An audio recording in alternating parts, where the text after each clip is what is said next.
Seperti kita ketahui waktu sholat ada 5, tapi yang sering kita dapati dari yang 5 ini tidak semua orang mengetahui tentang makna dari nama dan pembagian di waktu ini. Yuk kita mulai rincikan. Sholat yang pertama namanya apa? Gak usah khawatir, menang gak dapat hadiah kalau benar. Salah juga keterlaluan. Oke, 1, subuh. Dia satu-satunya nama sholat yang punya 2 nama ya. Subuh dan fajar. Oke, Pak Fajar, Pak waktu sholat. 2, zuhur. 3, asar.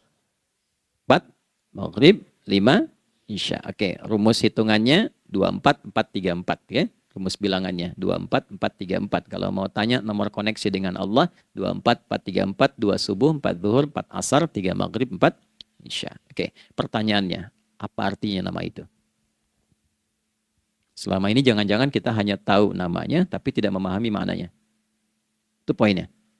Oke, sekarang mari kita mulai. Izin saya tidak punya kemampuan untuk menuliskan, ya, karena memang saat ini terbatas, tapi kalau diperkenankan bisa kita coba uraikan sedikit. Mohon fokus baik-baik karena waktunya tinggal 21 menit lagi. Izin saya pastikan dulu ya supaya terlihat dengan baik. Ibu kelihatan di sana? Oke, kita mulai dari yang pertama ya, 5 waktu sholat. Kita mulai dari 1 dulu. Subuh, teman-teman saya turunkan dulu ya. Izinkan saya tulis pakai bahasa Arab dulu supaya gampang. 1, dia punya 2 nama. Yang angka Arab ya. Kalau yang gini angka Hindi. Anda yang di admin di komputer pasti tahu. Ada Fajr. Kata subuh ditemukan di Al-Quran surah ke-81 At-Takwir ayat 18. Kalau keliru tolong diingatkan. Was-subhi idza tanaffas. Quran surah 81 ayat 18. Ya. Nggak usah di ilmu utak-atik ya. Oh ini kenapa 81 kalau dibalik 18? Itu cocok logi. Ya, abaikan aja itu. Ya. Fajar agak banyak di Quran terkait dengan nama sholatnya ada di Quran surah ke-17 di ayat 78. Aqimis salata liduluki syamsi ila ghasaqil laili wa qur'anal fajr. Inna qur'anal fajri kana masyhuda. Yuk kita mulai ke maknanya dulu. Ingat rumusnya ya. Rumusnya ini selalu begini rumusnya. Aqidah selalu punya korelasi dengan ibadah. Ibadah selalu punya korelasi dengan muamalah, interaksi harian kita.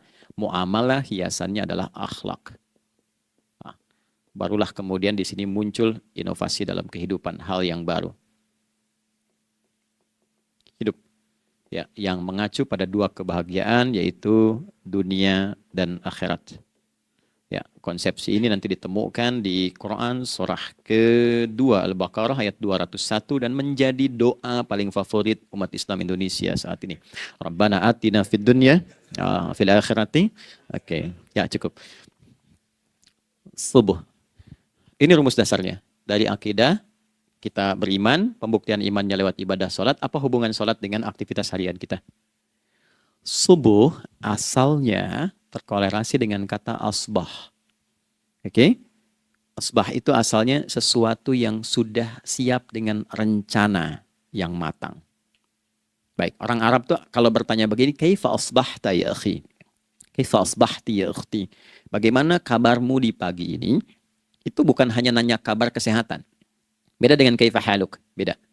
Ya, itu bertanya bagaimana kabarmu hari ini, aktivitasmu bagaimana? Lancar, sudah siap, planning bagus dan sebagainya.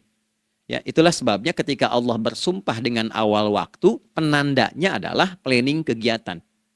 Ya, was-subhi dan aku bersumpah demi waktu subuh, awal mula untuk berkegiatan, idza tanafas, apabila sudah mulai bergerak. Bersamaan dengan nafas yang keluar itu, maka sudah jelas rencana yang dibuat. Ya, jangankan kita, semua alam itu, semesta itu seluruhnya bukan hanya bertasbih, tapi beraktivitas dalam tasbihnya.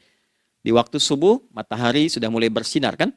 Ya, dan sinarnya mengambil manfaat loh. Mengandung nilai manfaat, memecah keheningan malam dan menghilangkan kegelapannya. Gelap mulai hilang, datang kemudian sinar yang memberikan kita bimbingan untuk beraktivitas. tumbuhan dimulai waktu itu sudah mengeluarkan oksigen, menyerap karbon dioksida. Saya waktu di Utrecht, di Delft, di Belanda, ya, saya coba ingin membuktikan. Kan adzan nggak terdengar keluar ya. Jadi sebelum waktu subuh itu saya keluar, kebetulan flatnya waktu itu dekat area hutan yang agak rimbun, enak gitu, udaranya bagus. Itu sebelum subuh terasa karbon dioksida. Walaupun cuma beda hampir 1 menit.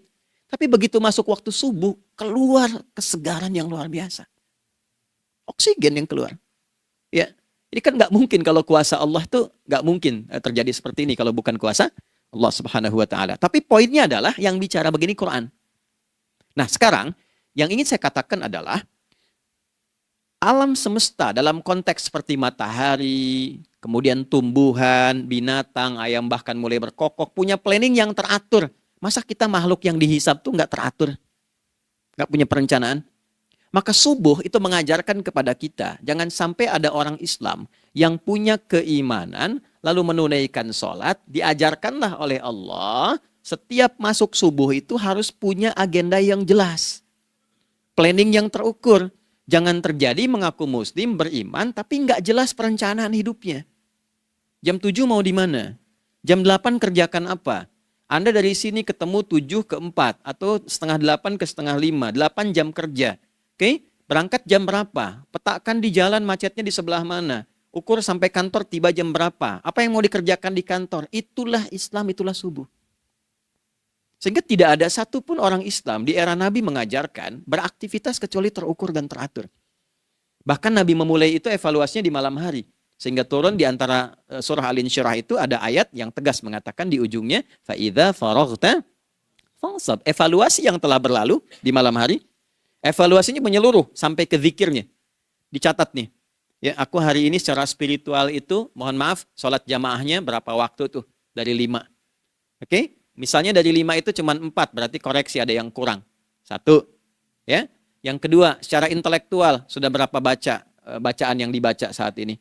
Ilmu yang ditingkatkan, mensyukuri anugerah akal dan sebagainya. Bekerja sempurna enggak? Turunkan ibadahnya bagaimana? Ketika ada yang kurang, istighfari. Ya, sebagai seorang ayah, ada enggak sesuatu yang salah yang dilakukan belum sempurna? Sebagai seorang ibu, anak dan sebagainya, istighfar. Itulah sebabnya sebelum tidur Nabi ajarkan istighfar. Yang kita tahu 70 kali kan, 100 kali. Yang saya tanya, 1 ke 70 itu istighfar apa saja? Apakah hanya bilangan di lisan? Atau dari lisan diingatkan oleh pikiran, ditembuskan ke hati? Istighfar sebagai seorang ayah yang kurang maksimal melihat anak dengan baik. Anda boleh punya jabatan di kantor, boleh direktur, boleh manajer, boleh macam-macam. Tapi ketika Anda pulang, Anda seorang ayah. Saya di Timur Tengah disebut syekh, di sini dipanggil kiai, dipanggil ustadz. Pulang ke rumah, anak saya nggak kenal itu semua. Anak saya nggak peduli itu semua. Belum pernah seumur-umur saya mengajar. Lalu saya pulang, anak saya menunggu depan pintu dan memanggil, kiai. Dia ingin ayahnya. Ingin ayahnya. Oke. Kenapa nggak kita hadirkan istighfar pertama kita itu karena kita kurang perhatian. Kurang perhatian kepada anak misalnya. Saya kalau pulang tengah malam dan semua tertidur, saya lihat satu-satu. Perbaiki cara tidurnya, doa, lihat satu-satu, minta ampun sama Allah. Dan ya kadang sebelum mengalirkan air mata kita nggak bisa tidur karena nggak tahu nanti ketemu lagi nggak di akhirat. Itu poin yang paling penting. Nah, jadi istighfar pertama itu untuk diri kita ketaatan pada Allah, untuk diri kita sebagai anak pada orang tua, sebagai suami punya tanggung jawab istri atau sebaliknya, demikian seterusnya. Nah itu kalau sudah kita bisa lakukan, dievaluasi, direncanakan besoknya. Fa'idha faraghta fansab, direncanakan lagi yang berikutnya, besok mau ngapain, tulis malam. Kalau kita biasakan begitu, tidurnya enak. Karena nggak ada beban, damai hidupnya. Dengan teman damai kalau ada perselisihan sebelum tidur. Ya, jadi nggak ada orang mengigau itu masalah-masalah kehidupan dunia yang belum tuntas. Ini dunia saat terjaga bermasalah, saat tidur pun masih bermasalah. Gara-gara kamu nih, kapan istirahatnya? Ya. Nah, ketika kita bangun dari subuh itu, maka rencana yang sudah kita siapkan itu, teman-teman sekalian, dibawa menghadap Allah supaya minta kemudahan, minta kelancaran, minta pendampingan, minta bimbingan. Itulah sebabnya kita dipanggil sholat di awal waktu, supaya rencana yang sudah kita siapkan itu minta taufiknya, persetujuan dan perlindungan dari Allah. Inilah yang menjadikan rahasia Umumnya para sahabat memulai berkegiatan sejak dari masjid. Teman-teman boleh riset deh. Hadis-hadis tentang sholatnya sahabat dan kaitannya dengan syuruk dan pekerjaan. Rata-rata memulai dari masjid. Mereka tungguin, evaluasi, begitu siap, syuruk, minta sama Allah, berangkat. Saya mau kasih satu rahasia ya. Boleh jadi ijazah, tapi ini diantara kita aja ya. Anda boleh lakukan, berangkat ke masjid itu dengan baik. Terus minta misalnya, ya Allah, Kau perintahkan aku untuk berikhtiar, sekarang aku lakukan. Kau perintahkan aku untuk merencanakan, sekarang aku ikhtiarkan. Mohon lindungi, mudahkan, dan berikan bimbingan terbaik untuk mendapatkan hal yang wajar, halal, baik, dan kau ridhoi. Anda berangkat. Pulang, sebelum nyampe rumah, mampir dulu ke masjid. Masjid terdekat dari rumah aja. Sholat 2 rakaat, situ. Ya, sholatnya bisa sholat wudhu, tahiyatul masjid, dan sebagainya. Setelah itu pulang. Doa dulu habis sholat. Ya Allah, aku telah berikhtiar seperti apa yang telah Engkau perintahkan. Sekarang aku memohon rizki darimu seperti apa yang telah Engkau janjikan. Kalau dengan semua ikhtiar ini belum cukup menurunkan rizki darimu, maka mohon tunjukkan padaku saat ini dengan cara apa lagi aku mesti berikhtiar. Oke? Silahkan Anda pulang dengan suasana itu ke rumah. Dan lihat apa yang terjadi. Rasakan bedanya, bedakan rasanya, dan pasti terasa bedanya. Gak ada kesan yang lain pada jiwa. Jadi yang dibawa ke rumah itu bukan aura kantor. Bukan aura jalan yang macet. Tapi ada ketenangan, kenyamanan, dan kenikmatan. Kalau teman-teman mau pakai sunnah sahabat ini dalam dunia pekerjaan, dan Anda lakukan coba sehari ini saja, rasanya pasti beda. Ya, ini bagian pertama. Nah, ketika kita ingin datang menghadap Allah, dan mulai membawa rencana kita, kan perlu isyaratnya kan, kapan dimulai? Gak bisa tiba-tiba saya bangun jam 3 langsung sholat subuh, kan tidak begitu. Ya kan? Mesti ada satu sinyal dulu, yang dari sinyal itu ada feedback pada diri kita untuk merespon, gitu kan? Nah, pancaran respon atas sesuatu yang memancar akibat satu hal yang terjadi, kalau di gaya itu kan kalau ada gaya gerak, gaya dorong kan? Ya, kalau nggak salah F1 sama dengan F2 kan? Nah, gaya gerak sama dengan gaya dorong. Geraknya dikit, bunyinya kecil kan? Kencang bunyinya. Kencang.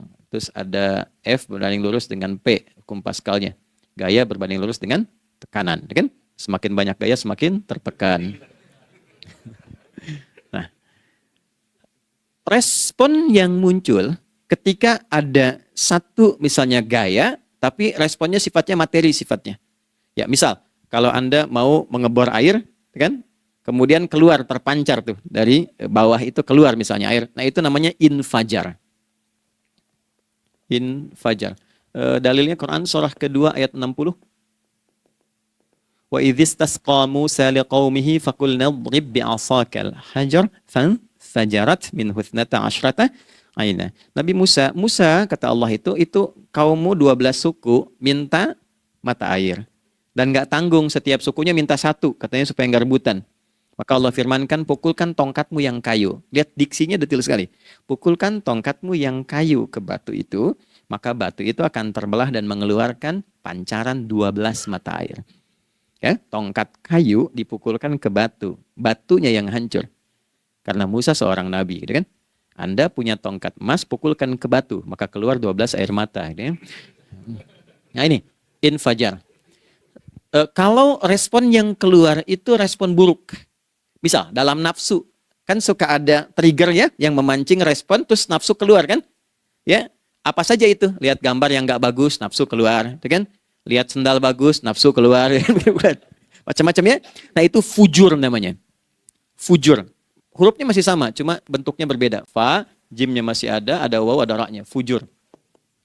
Quran surah 91 di ayat 7 sampai 10, wa nafsi wa ma sawwaha fa alhamaha fujuraha wa taqwaha. Fujur tembus ke nafas, nafas memerintahkan yang buruk disebut su. Nafas ketemu su jadi nafsu. Makanya nama lain fujur itu nafsu. Dalilnya Quran surah 12 ayat 53. Wa ma ubarri'u nafsi innan nafsa la'ammaratun bisu. Ya, la'ammaratun bisu'i illa ma rahima rabbi. Oke, nafas ketemu su. Teruskan. Tapi kalau pancarannya pada sifat yang baik. Oke? Membelah sesuatu yang gelap menjadi baik, terbuka, memancarkan respon panggilan yang baik, maka berubah katanya menjadi fajar. Oke?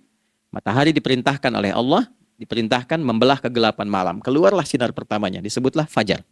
Kenapa? Karena ada respon kebaikan keluar darinya. Baik, perhatikan baik-baik. Quran surah kedua, ayat 187. Wa kulu washrabu hatta yatabayyana lakumul khaytul abyadu minal khaytil aswadi minal fajar. Itu untuk matahari. Kita lagi tidur enak-enak, sudah nyiapin rencana malam-malam. Tiba-tiba ada panggilan. Allahu Akbar, Allahu Akbar.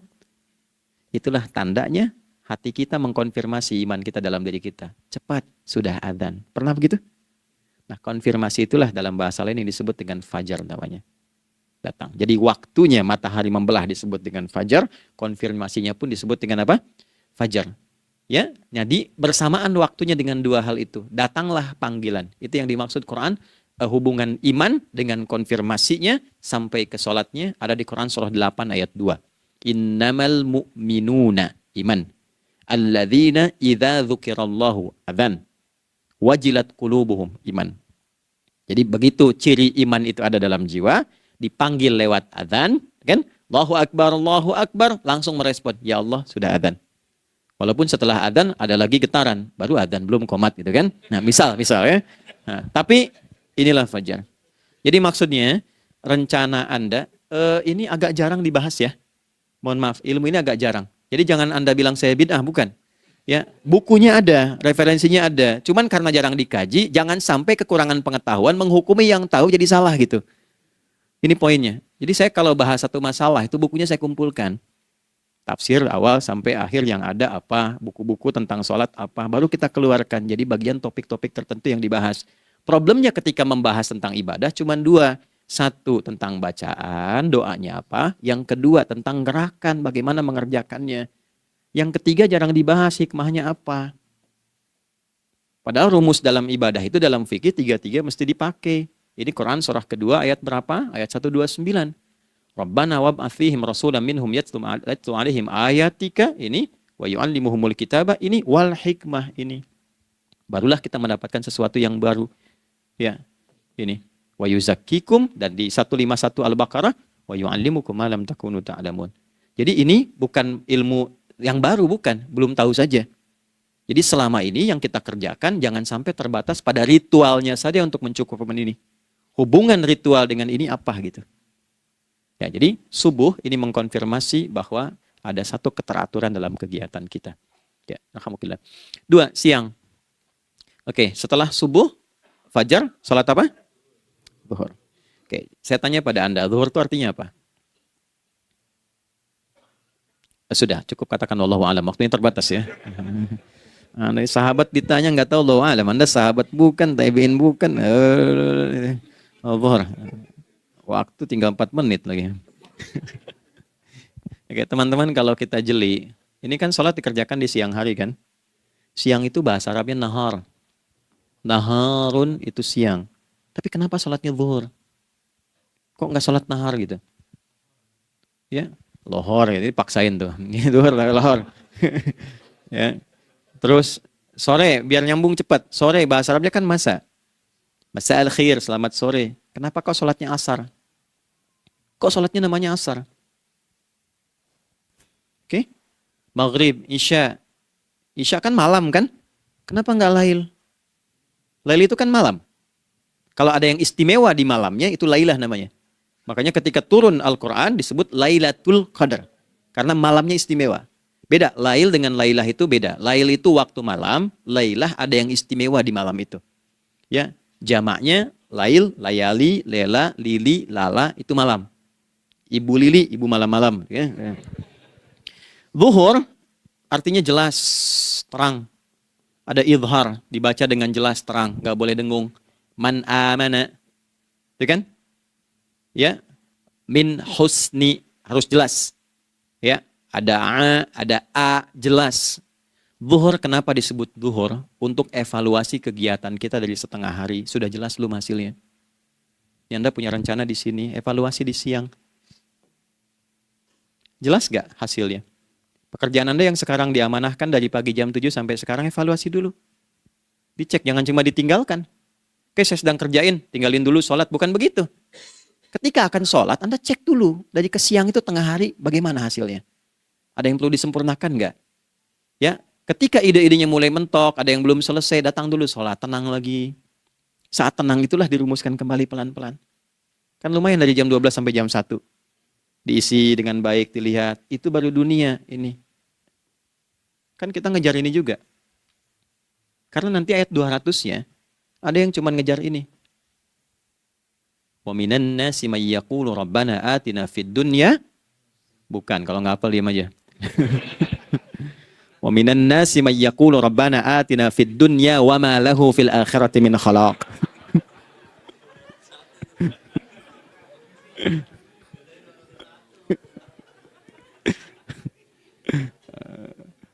Paham kan? Dan di antara manusia, ada yang fokusnya hanya dunia yang dikejar. Sehingga nggak kebagian akhiratnya. Padahal dia tahu dia mau pulang. Yang lebih aneh lagi, pengen pulang surganya Firdaus dekat dengan Nabi. Tapi tiap hari kerjakan dunia. Dunia lagi, berangkat gelap, pulang gelap. Terus meninggal gelap juga. Kan repot. Nah, maka mesti investasi kan. Anda kalau tugas keluar kan, apalagi keluar negeri kan hukumnya beda. Bekalnya pun tidak sama. Anda tugas ke Amerika, mata uangnya sudah beda. Hukumnya sudah beda. Terus pengen pindah ke alam barzah, pengen hukumnya sama dengan dunia, mustahil. Ya, makanya dimensinya beda, keadaannya tidak sama. Baju yang dipakai kan beda. Barang-barangnya nggak sama. Makanya disebut telah meninggal dunia, meninggalkan semua yang melekat pada dunia. Pindah ke alam lain, persiapan menuju titik akhir yang tidak ada ujungnya lagi. Nggak ada pembuka lagi. Jadi sudah ujung begini, nggak ada ruang lagi yang lain. Itu akhirat namanya. Makanya di sini cuma 2 pilihannya. Kalau nggak ke surga, nah, itu. Ya. Apa investasi yang ada di sini? Maka siang itu dicek dulu. Pekerjaan jadi ibadah nggak? Tadi niatin ibadah nggak waktu berangkat dari rumah? Kan? Waktu ngetik, waktu ngerjain di kantor, jadi ibadah nggak? Kalau ibadah, Anda nggak mungkin berbuat kriminal. Anda nggak mungkin berbuat maksiat. Nggak mungkin nipu, nggak mungkin nyogok. Nggak mungkin korupsi. Kan lagi ibadah. Nggak mungkin curang. Kan lagi ibadah. Anta budallaha ka'annaka tarah. Anda itu mengerjakan segala hal sebagai ibadah, merasa diawasi Allah. Fa in lam takun tarah fa innahu yara. Kalaupun Anda merasa nggak melihatnya, Anda yakin Anda dilihat.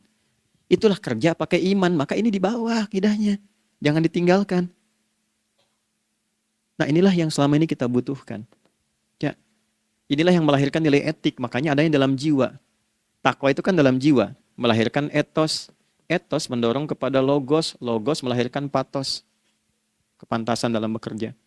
Jadi Anda sekuat apapun ilmunya, kalau nggak punya etos, itu rusak. Jadi tidak cukup akal sehat. Jiwa yang sehat itu lebih penting. Banyak orang akalnya sehat. Ingat, akal itu tidak memberikan perintah. Dia hanya merumuskan satu instruksi dalam jiwa supaya mudah dilakukan dan dieksekusi oleh fisik. Jadi akal yang sehat itu seberapa pandai ilmunya, seberapa cepat mengeksekusi perbuatan. Tapi kalau yang dieksekusi itu dari perintah nafsunya, masalah. Habis saja waktunya tuh. Ya. Ini gimana ini? Tolong jawab loh. Nah, teman-teman karena sudah habis waktu jam 1, kita baru zuhur ini. Nah, yang paling menarik itu, gini, yang paling menarik. Kalau ada orang belum sadar sampai zuhur tentang akibat kehidupan ini, maka muncullah asar. Apa asar itu? Kenapa mesti disebut dengan asar? Dan apa manfaat istimewanya asar kepada jiwa kita? Itu di kesempatan lain kita akan bahas. Teman-teman, waktunya sudah habis. Ya, saya menghargai Anda, kan tidak boleh juga saya ngajarkan tapi mengambil yang sesuatu yang tidak tepat ya. Kita buktikan keimanan kita dengan mengerjakan amanah pekerjaan di tempat ini dengan baik, waktu digunakan dengan baik. Kita saling mendoakan supaya semua kita dijaga oleh Allah Subhanahu wa taala. Maafkan saya, lain kesempatan kita berjumpa kembali untuk melanjutkan apa yang telah kita bahas hari ini. Mari kita berdoa, semoga doa kita diterima oleh Allah Subhanahu wa taala. Allahumma taqabbal minna innaka antas sami'ul alim wa tub 'alaina innaka antat tawwabur rahim. Nahmaduka kama 'allamtana an nahmadak wa nashkuruka syukran kama 'allamtana an nashkurak. Antal muqaddim wa antal muakhir biyadikal khair innaka 'ala kulli syai'in qadir. Ya Allah, kami memujimu seperti Engkau mengajarkan kami untuk memuji dan bersyukur atas segala nikmat-Mu seperti Engkau bimbing kami untuk mensyukuri segala nikmat-Mu. Allahumma salli wa sallim wa barik ala habibikal karim rasulikal mustafa al-amin sayyidina Muhammadin wa ala alihi wa sahbihi ajma'in. Ya Allah, Anugerahkan kami kemampuan untuk terus bersalawat pada Rasulullah, sehingga dengan itu kami mendapatkan kemampuan yang baik untuk meneladani kemuliaan beliau dalam beraktivitas kehidupan. Rabbana la tada' lana fi maqamina hadza dzamban illa ghafarta. Ya Allah, jika ada pendosa hadir di ruangan ini atau terhubung dalam kajian ini, maka jangan biarkan ya Allah ia meninggalkan tempat ini dan kajian ini kecuali Engkau telah ampuni seluruh dosa-dosanya. Wala hamman illa farajtah. Ya Allah, jika ada satu di antara kami yang menghadiri kajian ini membawa kegelisahan, maka mohon tenangkan keadaan hatinya. Wala asiran illa yassartah. Jika ada yang sedang diliputi oleh kesulitan, maka mudahkan, ringankan, dan hilangkan seluruh kesulitannya. Wala maridan illa syafaitah. Dan bila ada di antara kami yang diuji dengan penyakit, maka mohon angkat dan sembuhkan penyakitnya. Rabbana atina fid dunya hasanah wa fil akhirati hasanah wa qina adzabannar. Wa sallallahu ala sayyidina Muhammad wa ala alihi wa sahbihi ajma'in. Wa akhiru da'wana subhanakallahumma rabbana wa bihamdika nashhadu an la ilaha illa anta nastaghfiruka wa natubu ilaik. Walhamdulillahi rabbil alamin. Nasrun minallah fathun qarib wa basyiril mu'minin. Terima kasih untuk semuanya. Mohon maaf kami langsung pamit. Assalamualaikum warahmatullahi wabarakatuh. Assalamualaikum warahmatullahi wabarakatuh. Alhamdulillahi rabbil alamin. Segala puji bagi Allah subhanahu wa ta'ala yang telah memberikan kita nikmat iman, nikmat Islam, serta kesempatan untuk terus menuntut ilmu dan memperbaiki diri melalui kajian yang penuh keberkahan ini. Jamaah sekalian yang dirahmati Allah, dari apa yang telah kita simak bersama, kita bisa mengambil pelajaran yang sangat dalam, bahwa sholat bukan hanya sekedar kewajiban harian yang dilakukan 5 waktu, tetapi merupakan panduan hidup yang lengkap, yang mengatur bagaimana kita menjalani kehidupan dengan terarah, teratur, dan penuh makna. Kita diajarkan bahwa setiap waktu sholat memiliki pesan tersendiri. Sholat subuh, atau yang juga disebut sebagai fajar, menjadi tanda dimulainya aktivitas kehidupan.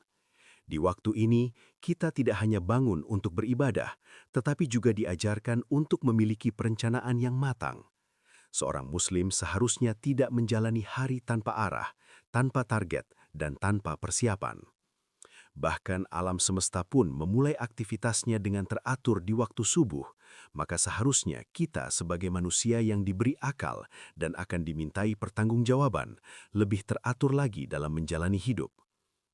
Kemudian, kita juga memahami makna dari fajar sebagai respon keimanan.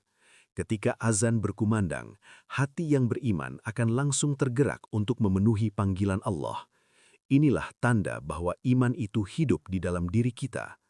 Berbeda dengan respon yang didorong oleh hawa nafsu yang justru membawa kepada keburukan. Selanjutnya, kita diingatkan pentingnya evaluasi diri, terutama di malam hari sebelum tidur. Kita diajak untuk tidak hanya mengucapkan istighfar di lisan, tetapi benar-benar menghadirkan kesadaran dalam hati, mengevaluasi peran kita sebagai hamba Allah, sebagai anak, sebagai orang tua, sebagai pasangan, dan sebagai bagian dari masyarakat. Dengan evaluasi ini, kita bisa memperbaiki diri dan merencanakan hari esok dengan lebih baik dan lebih tenang. Masuk ke waktu zuhur, kita diajarkan makna kejelasan. Ini adalah waktu untuk mengevaluasi hasil dari aktivitas yang telah kita lakukan sejak pagi. Apakah pekerjaan kita sudah sesuai dengan rencana? Apakah ada yang perlu diperbaiki? Apakah yang kita lakukan sudah bernilai ibadah? Disinilah sholat menjadi momen untuk menenangkan pikiran, meluruskan kembali niat, dan menyusun ulang langkah agar tetap berada di jalan yang benar. Jamaah sekalian yang dirahmati Allah, kita juga belajar bahwa ibadah tidak bisa dipisahkan dari kehidupan sehari-hari. Iman melahirkan ibadah, ibadah membentuk aktivitas, dan aktivitas dihiasi dengan akhlak.